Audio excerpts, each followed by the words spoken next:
Os peticionários, saudando-os pela manifestação dos seus direitos cívicos e políticos e pela revelação pública da situação discriminatória a que estão sujeitos, muitos deles há 20 anos.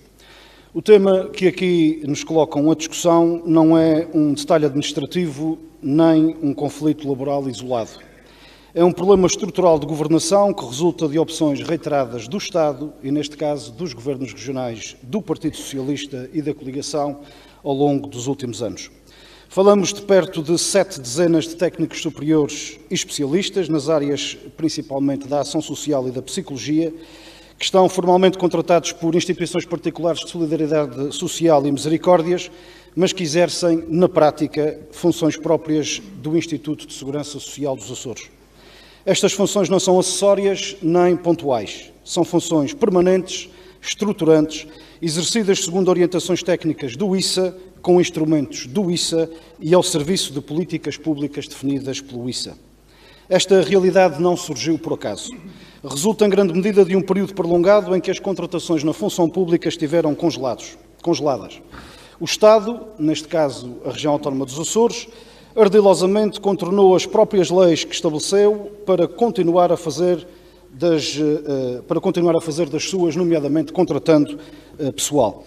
Se ao nível das finanças públicas se multiplicaram empresas públicas como cogumelos, ao nível do emprego encontraram-se estas artimanhas para prosseguir os seus intentos.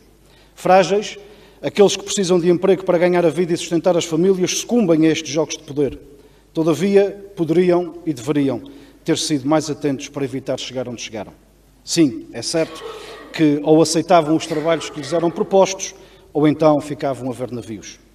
Ora, perante esta limitação, a região autónoma optou por um caminho que lhe foi conveniente: externalizar o vínculo, mantendo o controle funcional sobre os funcionários. Este é precisamente o tipo de prática que um ente público sério deve evitar. Não é aceitável que a região, para contornar as próprias restrições que o Estado autoimpôs, crie modelos híbridos, juridicamente ambíguos, que transferem o risco e o custo humano para os trabalhadores e para o setor social. Isto não é boa governação, é má administração disfarçada de parceria. Estes profissionais aceitaram estes vínculos sabendo e sendo levados a saber que iriam trabalhar para um organismo público. A região sabia disso, as instituições que os acolheram sabiam disso, e durante anos esta situação foi sendo normalizada sem enquadramento claro, sem transparência e sem assunção de responsabilidades.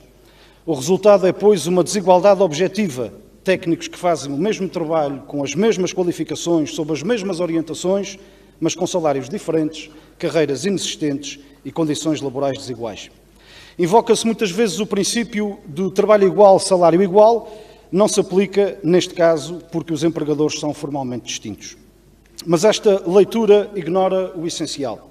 O Estado não pode esconder-se atrás de construções formais quando controla materialmente as funções. Um Estado liberal e responsável não joga com zonas cinzentas. Diz claramente o que faz, assume as consequências das suas escolhas e trata os cidadãos com dignidade, não como peças descartáveis da máquina administrativa. Não está aqui em causa atacar as IPSS. Pelo contrário, estas instituições foram chamadas a suprir falhas do setor público e acabaram por carregar um peso que não lhes competia. Também elas sofrem com a instabilidade, a rotatividade e a dificuldade em reter profissionais qualificados. E também não está em causa defender integrações automáticas ou soluções irrefletidas. O que está em causa é algo muito mais básico: clareza, justiça e responsabilidade. A proposta que resulta desta petição é equilibrada e razoável. A criação de um quadro legislativo específico que reconheça a natureza pública das funções exercidas e estabeleça um regime de equiparação funcional em matéria de remuneração proporcional, condições de trabalho, progressão e formação contínua. Tudo isto respeitando a autonomia das IPSS, articulando com os protocolos existentes e garantindo previsibilidade orçamental, eventualmente através de uma implementação faseada. Sr. Presidente, senhoras e senhores deputados, um Estado e um direito que exigem rigor aos cidadãos têm de ser os primeiros a dar o exemplo. Não se pode pedir compromisso e lealdade profissional quando se responde com ambiguidade institucional. Não se pode falar de justiça social enquanto se perpetuam desigualdades criadas por conveniência administrativa. Resolver, pois, esta situação não é um ato de generosidade, é um ato de higiene institucional. É pôr fim a um expediente que nunca deveria ter sido normalizado. A credibilidade do Sistema Regional de Proteção Social e a confiança dos cidadãos nas instituições depende da nossa capacidade de dizer com clareza que, quando o trabalho é público, a responsabilidade também tem de ser. Muito obrigado.